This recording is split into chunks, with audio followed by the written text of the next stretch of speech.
MSSD BARM at your service. Assalamualaikum at magandang araw mga kabangsamoro. Pinarangalan ng Ministry of Social Services and Development sa pangunguna ng Disaster Response and Management Division ang pagkilala sa Philippine Red Cross Cotabato at Maguindanao Chapter sa kanilang pagtulong at walang sawang volunteerismo sa mga naapektuhan ng nagdaang mga bagyo.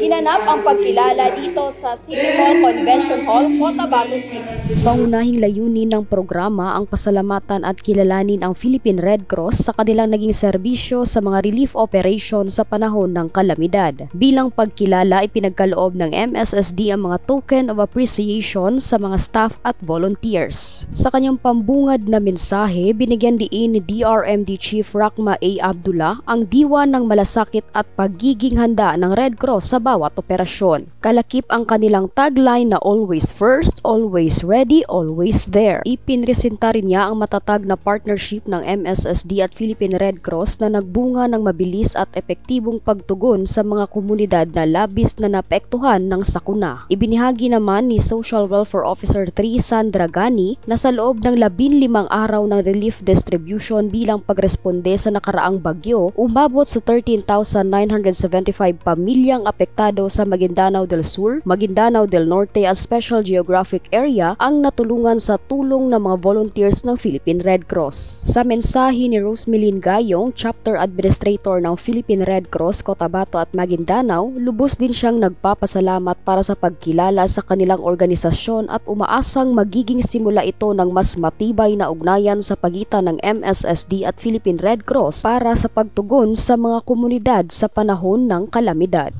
Lesson learned that we had with MSSD, and we had a strong partnership with MSSD, and we facilitated the distribution for the relief to the different communities.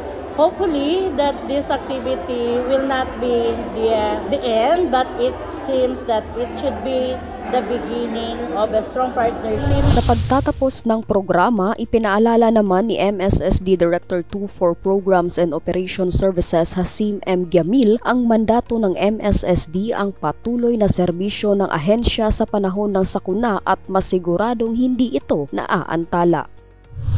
At yan ang ating update sa ngalan ng MSSD Regional Communications Team. Ako si Joan Magbanwa ng Bangsamoro Muna, MSSD at your service.